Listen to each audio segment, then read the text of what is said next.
the Mediterranean wall paints journey of equal hardship and hope in the midst of a forbidding escape by the sea. Louis-Philippe Dalembert is a Haitian poet and a novelist who writes both French and Haitian-Creole. His work has been translated into several languages and he has received many prizes and awards. Please also welcome Naveen Kishore. Naveen established Seagull Books in 1982, a publishing program in the arts and media. Hello, hello. Those of you wonderful people who are here, can you hear me? Yeah. Good, lovely. Welcome, please welcome Louis-Philippe, because he's come from the land of jet lagging and many flights. And I promised him that every time he goes to sleep, I will read from his book. So bear with us. Try and not look at the lights. You can look this side. Yeah, to sort of plunge straight into this, I was reading your big novel avidly and took some notes. And I thought that in the time of Ukraine, what is happening today, the fate of the refugee in a world gone mad, gone to war, just gone. So I wrote you a little text as a response to your book, if you will allow me the pleasure of reading it to you. Old shoes, holes etched into soles burnt from too much walking.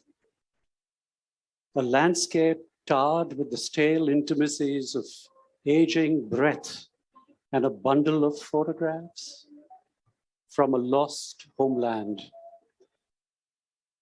Little did I realize that this image of an imagined migration would dovetail with the theme of your book. So would you agree that the history of humanity can be summed up by the history of migrations? Okay, yes, good morning, everyone. I would answer with, I don't know if you know the poet from Martinica, whose name is Aimé Césaire. And we've published him with great pleasure. So you know him. It's a very good poet, and he died maybe 10 years ago. And he wrote a very beautiful poem, and he said, Master of the three paths, you are facing a man who has walked a lot, all the way from Akkad, all the way from Elad, from Summer. I don't know if you know that poem. It's a very beautiful poem from Aimé Césaire. And of course, we could say that, as you know, our first ancestors weren't sedentary. It took a long time to human beings to settle down and to create borders. And since then, everyone from outside is considered like a barbarian, you know. And but I think that all those borders and walls, they couldn't prevent human beings to travel, to migrate. You know, the story of human being is, of course, migration. We know a lot of that from, for example, the legend of Noah and the Ark. It's yet story of migration, you know. And there are a lot of types of migration, as you know. Migration first, for example. I am American in the sense that I'm coming from the American continent, and my story is a story of migration, a forced migration, because slavery also was a story of migration. And there are other kind of migrations forced, for example, by earthquake, by drought, by flood, or by war, by, I don't know, there are a lot of migration. In the novel, The Mediterranean Wall, for example, you can find 3 types of migration, for example. Shoshana is escaping from Joft, in their land. Sema is fleeing, is escaping from a dictatorship. Shoshana is escaping from war. No, then there's a lot of kind of migration, and human being stories. It's a story of migration also. And your story too, I mean, is one of migration, as in you, the individual, the writer, the poet, because you're a migrant yourself. And does it kind of help create a certain empathy and, shall we say, compassion with your characters when you write from your own experiences? I don't know, it's not necessary, I could say, you know. For example, I've never been white, and I've never been a woman, for example, and have written novels where the main characters are white or are women, and I'm not a woman either. And you know, I think you don't have to have experienced it, something to write about him. Okay, the fact it's true. I've been living in other countries. Now I'm in France. I've been living in Italy. I've been living in other countries, for example. But it can help. Okay, but it's not necessary. You can do it with what I can call empathy. It's not necessary to be, once again, to be a man to talk about a woman. It's not necessary to be an homosexual to talk about an homosexual. I think what I'm trying to do or to say in my novels, for example, or in my poetry, is to talk about that kind of empathy we can have each other. I mean, even if we are not the same country, or we are not from the same culture, that for me is very important. And in the novel, for example, the Mediterranean Wall, you have that that woman coming from Syria, and she's Muslim. And at the beginning, she doesn't have empathy for Shoshana and Sema. But at the end of the novel, she had empathy, because I think human being can progress. I mean, you know, you can change your mind. You can, I mean, you can, even if at the beginning you didn't have empathy for someone, but at the end, if you want it, if you really want it, you can have some empathy for the one, and so for another person. So you could write about migration without being an immigrant.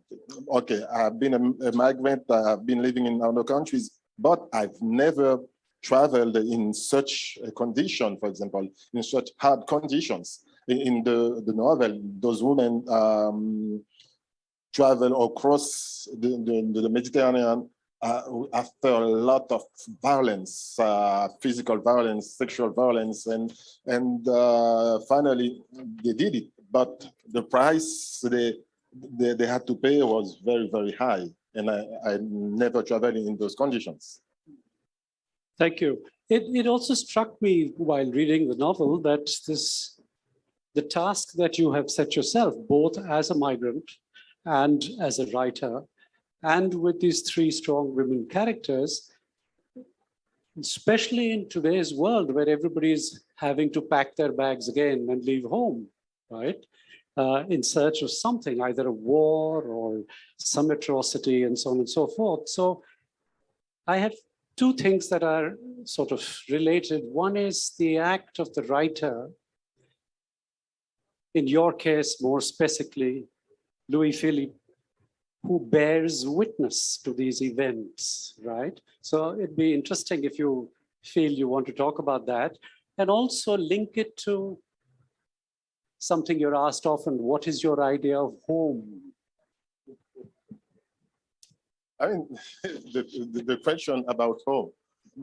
about home is very interesting. I could be provocative, answering like the old Roman said, you know, ubi bene, ibi patria. That means my home is, I feel home where they treat me well, you know, and so it could be in India, it could be in France, it could be everywhere, because first of all, I'm a human being.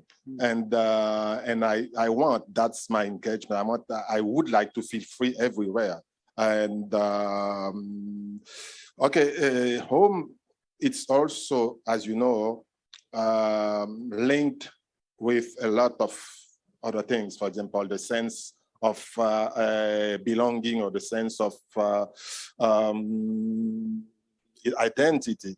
But all those concepts or identity or belonging are concepts that human being creates, you know, and okay, I can feel, I can say to, now I'm from America, I'm from the American continent, but for example,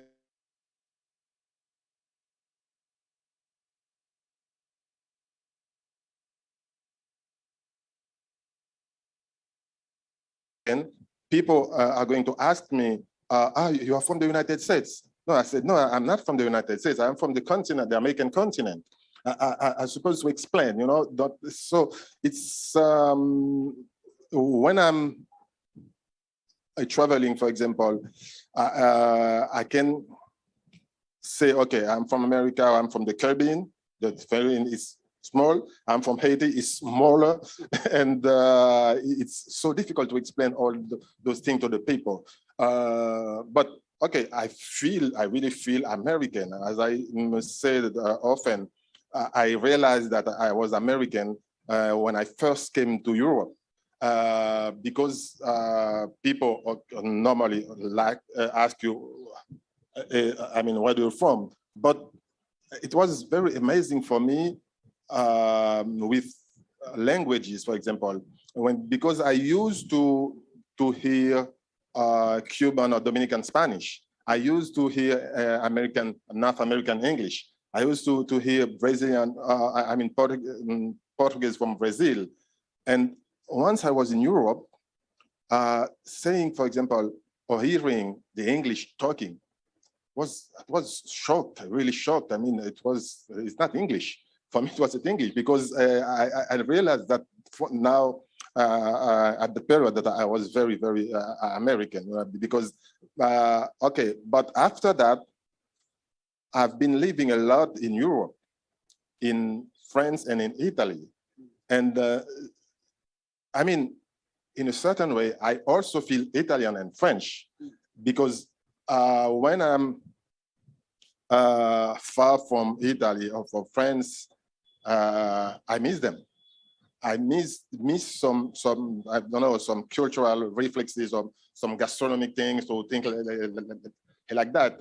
No, what I'm trying to say with that, the notion or the concept of home, it can be very, very large. You know, it's not, at least for me, as a Caribbean man, the notion can't be just one thing, you know. For example, we have a Cuban poet, a very good Cuban poet, whose name is, I'm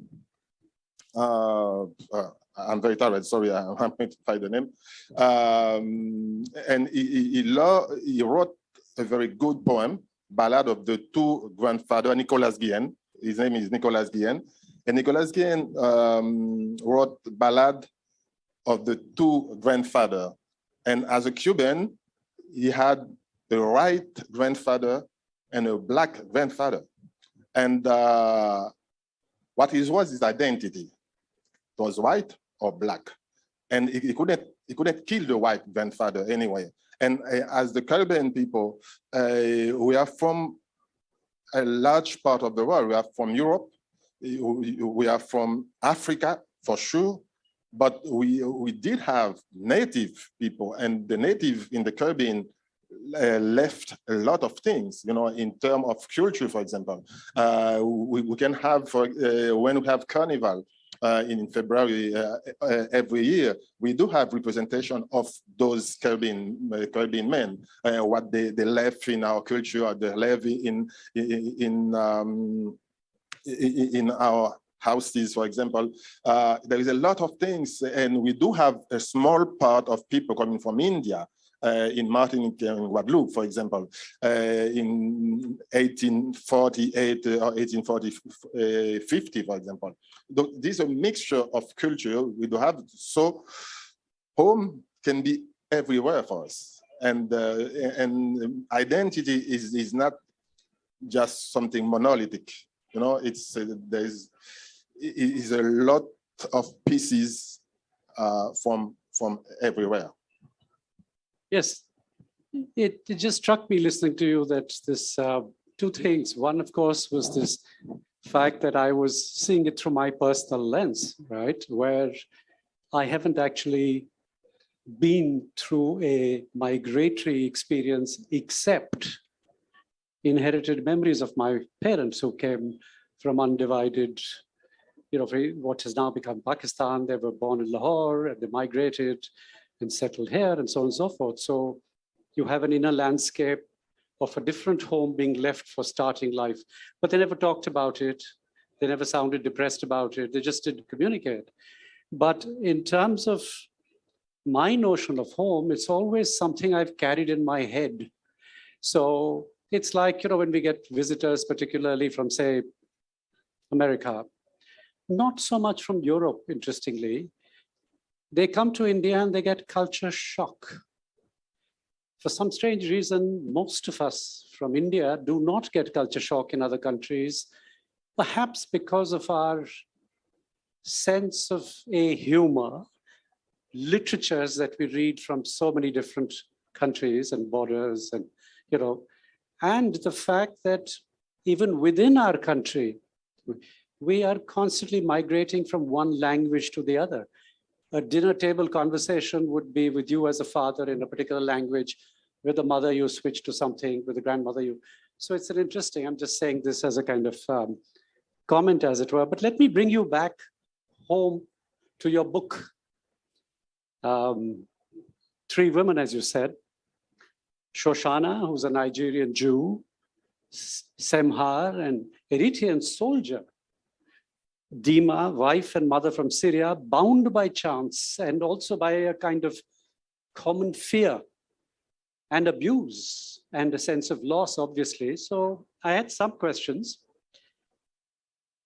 The vulnerabilities of female friendships, intimate ties forged among the women in the face of extreme hate, as you said, violence through the journey, the trawler. And despair becomes a distinctive force propelling your story of migration and seeking asylum.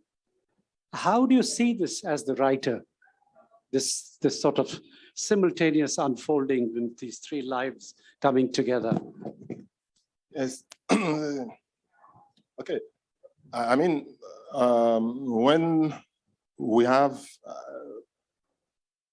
the same experience, you know, for example, when we have lived the same experience, it does some, for example, in the case of those women, they did it as a victim.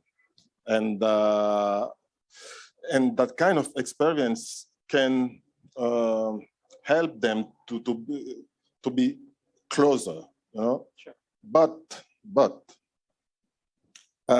it's not because we had the same experience that we're going to be friends. And once in a while, even between the victims, they are not really friends. You know, the example I always gave for us, you know, it's an example we do have in the American continent. I'm from Haiti, as you know, and Haiti was the first country in America to abolish slavery. You know, the second American country independent from France, and Haiti in that period helped a lot of countries to become independent. For example, the South American country, soldiers, big soldiers like Simon Bolivar or other soldiers, that they went to Haiti and they received help from the Haitian population, the Haitian government. They received money, they received boat, they received arms just to struggle against the Spanish Empire.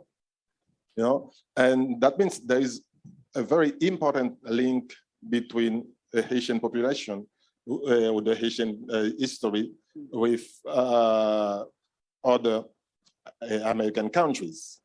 We could imagine, for example, they have a very important link with Haitian because we are in great part, we are Black, but we do have also a mixed person with something like this, but we are Black. So we couldn't imagine that Haitian people had a link very close with Black American. Okay, at the beginning, it was true, but I can't really say it's definitely true because American citizens, for example, they are citizens of an empire, of a political empire. They are citizens of an economical empire, and we are a third world country. And they don't have the same relationships with us. For example, when Barack Obama, she was president for 8 years, and he never went to Haiti, for example, but he went to Cuba because the interests of his country command him to go to Cuba, but not to Haiti, but because it wasn't necessary for him. Though, what I'm trying to say is the fact to have had the same experiences. It's not necessarily a link to friendship or to love. You know, something you said even earlier about the two grandfathers, the Black and the White, it reminded me that we've just published 2 books. One is called Blind Spot, and one is called Shades of Black. And Blind Spot is about an actor, the film and theater actor, whose father is Ethiopian, the mother is white, Parisian, French. And she says in her personal memoir, she says it's very difficult for film directors to cast her. They don't know whether to cast her as white or Black. And she talks about this experience.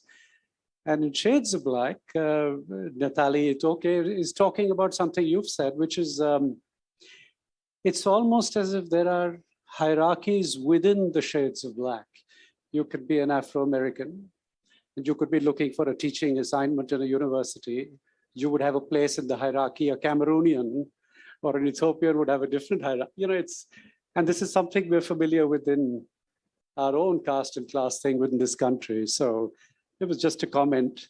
You know, you bring out your sort of uneasiness with the English language when it becomes the language which allows somebody like your Shoshana and Semhar to communicate. Despite all their differences, and yet there is a kind of discomfort, a very distinctive discomfort in the language. It remains entrenched as the colonizer's medium. How do you read this complex relationship in your writing, but also in terms of translation? I mean, interesting to get your take on translation also as migration. Yes, of course it is, but I could say it's not a translation. It's not my job. I mean, I did my job. You're translating now in your head to answer me.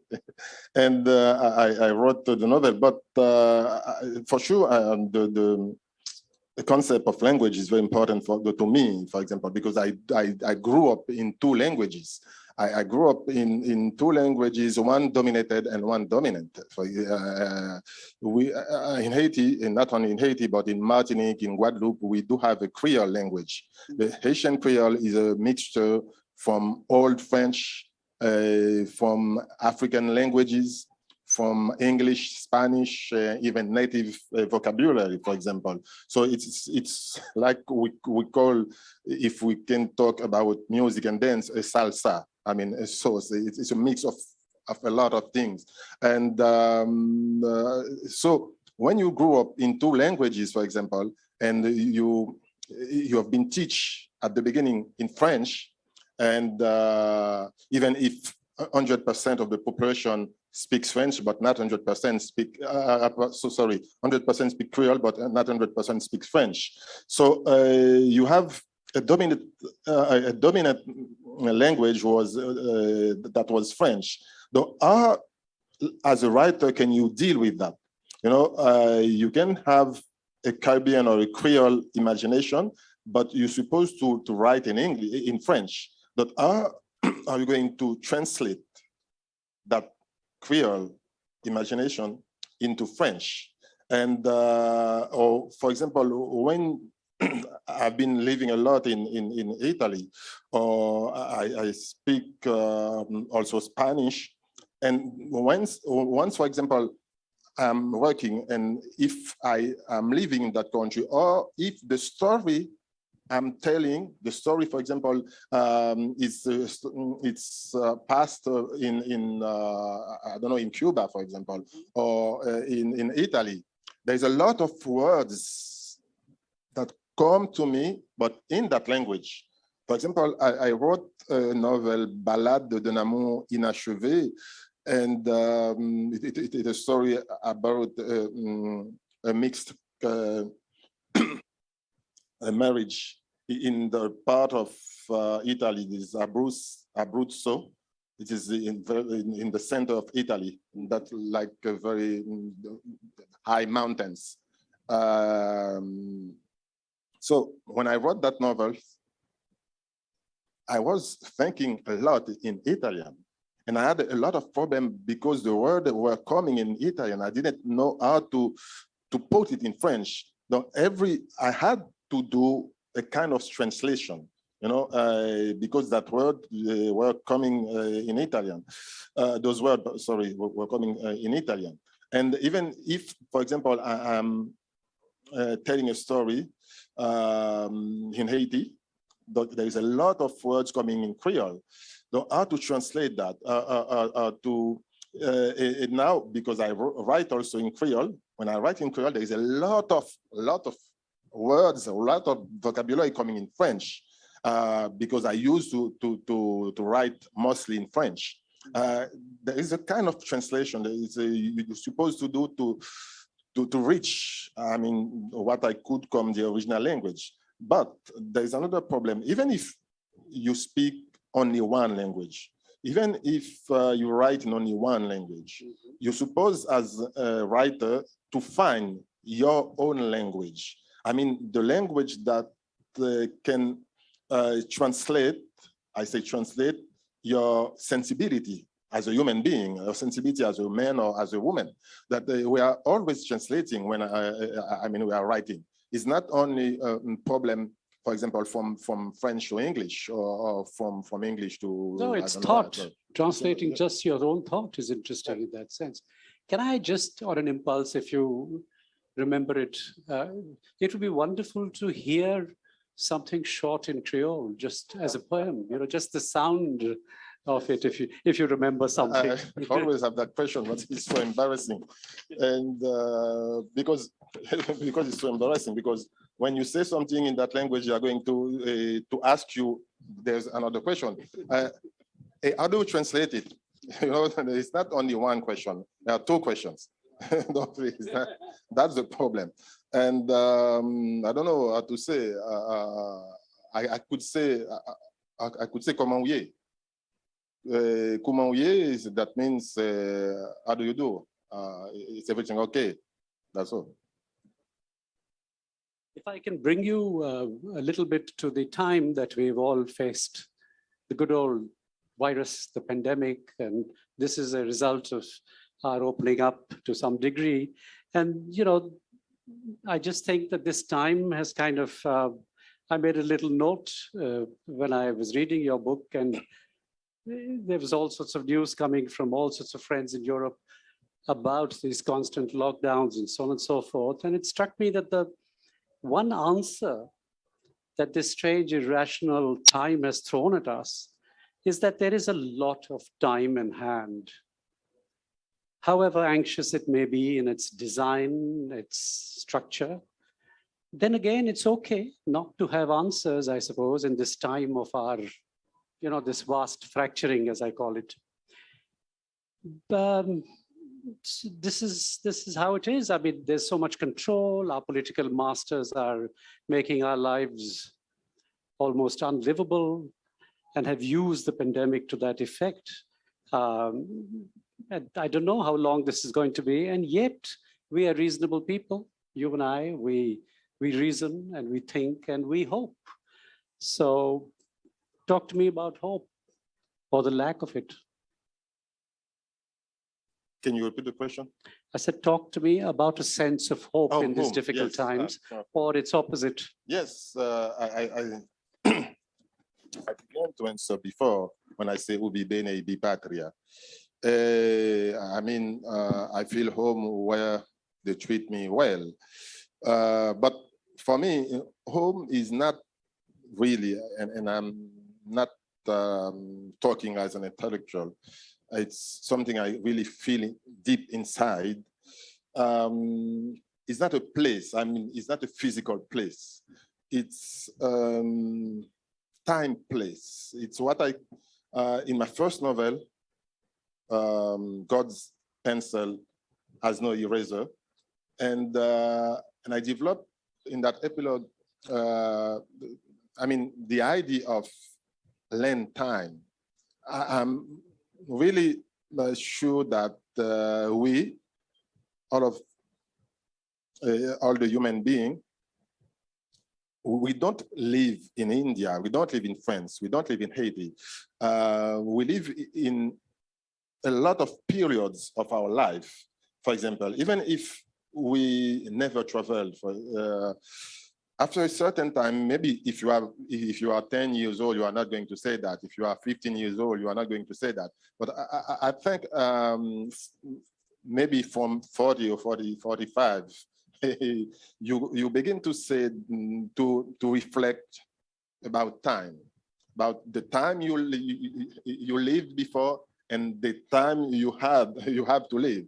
I mean, behind and forward, and you are thinking, and when you are thinking about childhood, for example, for me, it was a very, very great country, childhood. It's a very beautiful country, even if I was born and I grew up on a dictatorship in Haiti. It was very tough in that kind of I mean, in that point of view. And it wasn't so easy. My grandfather went to jail, etc. It was very tough. But in the same time, when I'm thinking about that childhood, it seems so beautiful to me. And even those problems, even the death for my father when I was 8 or 9 years old in very bad conditions. But it was very beautiful. But I'm talking about a country, but a country where I lived alone, because when I'm talking about that country with some other persons, my brother and sister, I think, or my uncles like this. But I realized that they didn't live in the same country. And so for me, home is a lot of countries like this, and the most beautiful of this country is my childhood, because we do live in time, not in space. Want to read something? Yes, of course. I thought I would read a text that I had really liked. I mean, I have lots of texts, but I think we have time for a short reading, if I may.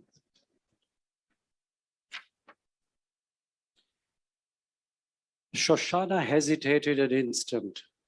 She had a bad feeling. Loosening Semar's grip, she grasped both hands of her childhood friend and held them. In a split second, 1,000 thoughts raced through her mind. Would Rachel be pointed to as well? Would she be one of the lucky ones chosen?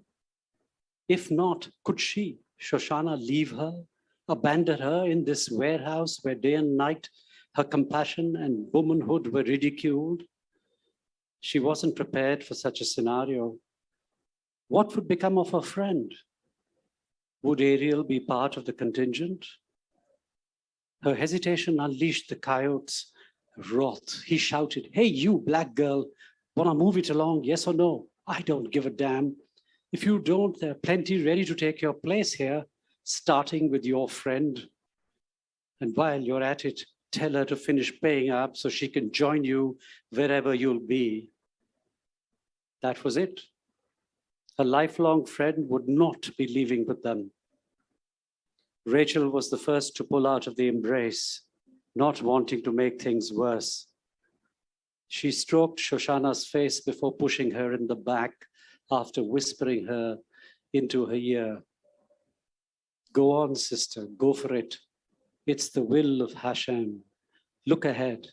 I'm big enough to fight with these sons of bitches. We'll meet again over there on the other side of the Mediterranean. Go." Rachel's words gave Shoshana the burst of energy she needed to tear herself away from the place where they'd come to know what hell was, but that ultimately had helped to bring them closer to each other. She stepped over bodies, anxiously waiting for a word, a sign from the man standing in their midst. As she passed an underling with a bucket of paint and a brush in his hand, put a green mark on her face to show she was paid up and could leave. Semar followed her like a shadow. They joined the lines of girls standing at the entrance.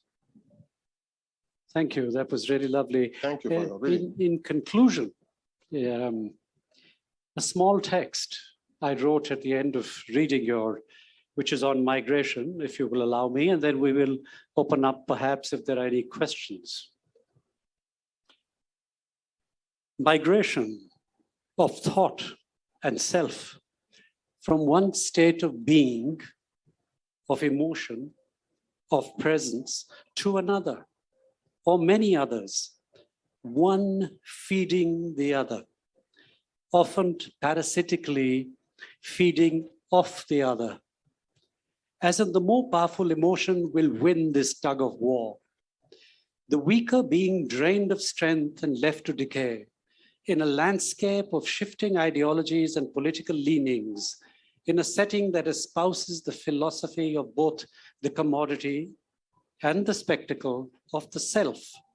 Often, the spectacle of the commodity itself is as alluring as the promise of something aspired to but never gained in another sphere of emotion. There is a downside to aspiration. It has built into its very desire a sense of leaving something behind, of abandoning, and therefore of being abandoned. The comfort of leaving one's nest for something new, however exciting, however promising, desirable, is still a sundering. Therefore, a sense of unease is a state that will visit oneself both metaphysically and as a bodily invasion.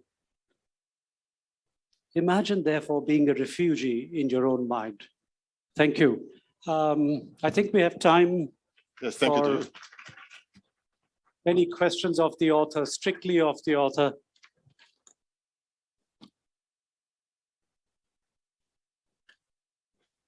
Yeah, sure. Good afternoon. Thank you for a great session, because it sort of gets you to think of all those difficult emotions and about humanity and how we treat each other. My question was, is there a template or a framework, and sorry for using management language, where people who are displaced deal with their bitterness and anger, because they must be left with a lot of it? And how do they talk to themselves and begin to rebuild their lives in a healthy way? So is there some characteristic or a way of being that helps them overcome what they've gone through? This is too neither. I don't know how to answer. It's very too complicated. I can answer for the others. It's impossible to answer for the others. I can answer for myself or for my characters, or the characters of my novel. And I mean, what is very important. You know, the humankind and humanity also is a very long way. You know, it's even if we are from the same country, the same culture, or even once we are the same family, we didn't have empathy one for each other. We can, you know, the story of Abel and Cain, for example. I don't know if you know the Bible. It's the story of, I mean, a very hard struggle between brothers. And so we are all different, but I do believe that the very most important struggle we do have is trying to reach or to walk one I don't know how to say in English, or one to another. You know,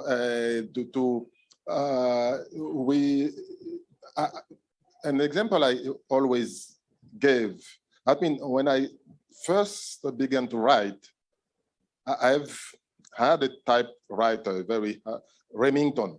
You know, it was a very hard typewriter.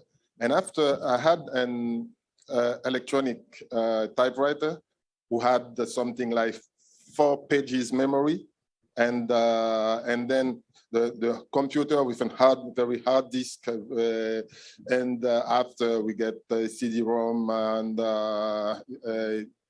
key USB and things like this. Now everything is in the cloud, for example. You know, in 30 years, human being has walked a very long way technologically. Technologically, I was thinking in Italian. I mean technologically, and we had walked a very long way. But for humanity, we are always late, and I think it's a struggle for every generation to try to be closer every year or every 10 years or every 15 years, but we are still having war, not only in Ukraine, between Ukraine and Russia. We are still discriminating people because of their skin color, because of their sex, for example, or because of their sexuality. So there is a lot of way to do, and I was, when I was younger, I was trying to do my part, and I'm still trying. I can, but I think the other generation have to do their part also. You know, I don't know if I answered your question, but the way I'm trying to understand, I mean, what you said and what we have left to do. I mean, there is a lot of things left to do.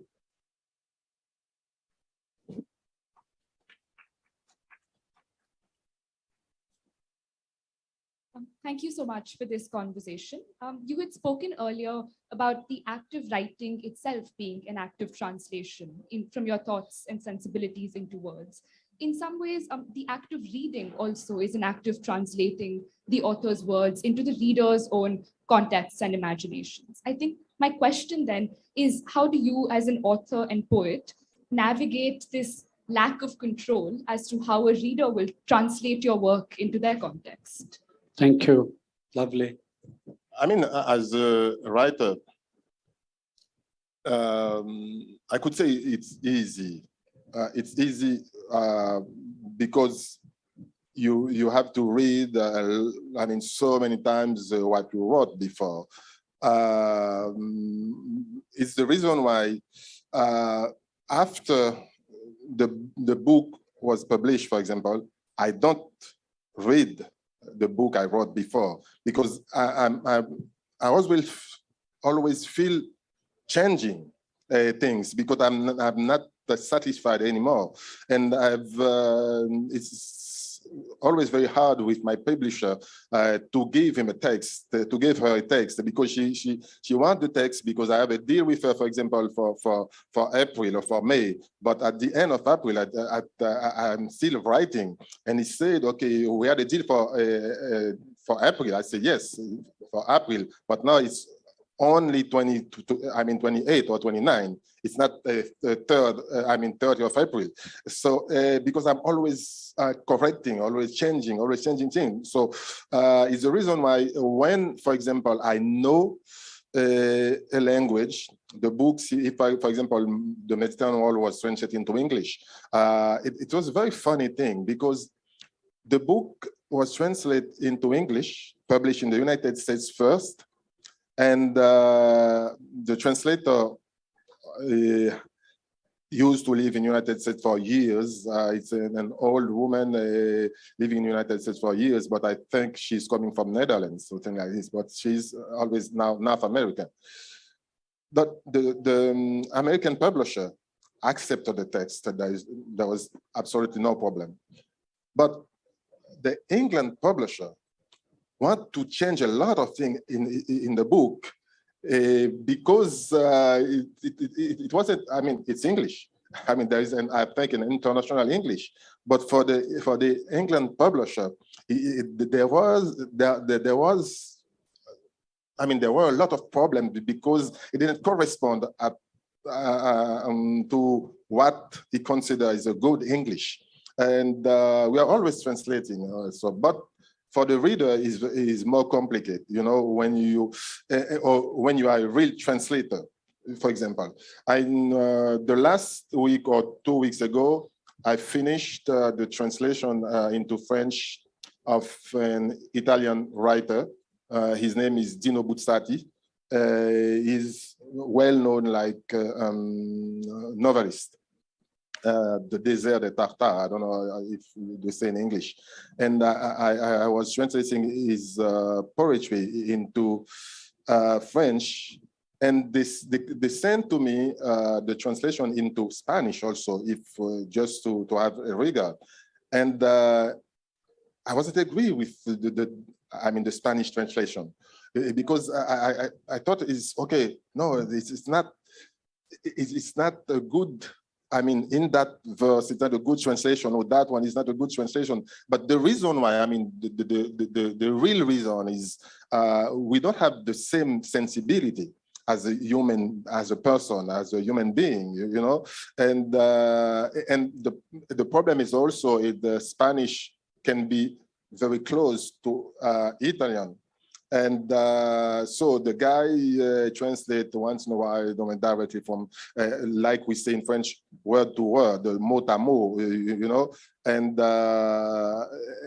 when I was translating from Italian to French, it was poetry, and in poetry, every poet has his own sensibility. So I couldn't say it's not good, but I feel it wasn't good, you know. Just if I may add a little something, which is that I think as a writer, you want that the reader should translate and negotiate their own way through the text. That's very important, because the process of writing itself is single-mindedly focused on the self that is creating those characters or writing that poem. And you complete the process as a reader, that's all. We're out of time. Thank you so much for being here. And thank you, Louis-Philippe. Thank you very much. Everyone. Thank you to you.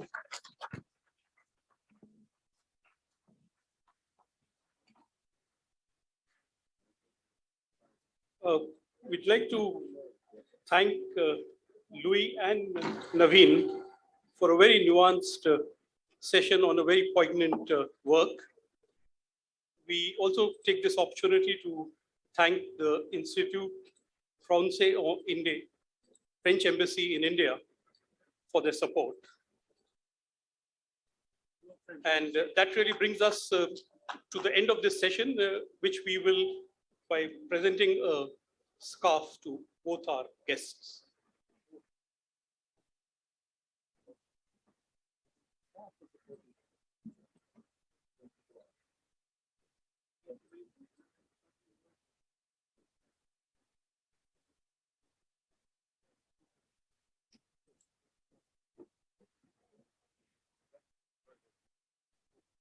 Not as good as the book. The next session will start in 10 minutes.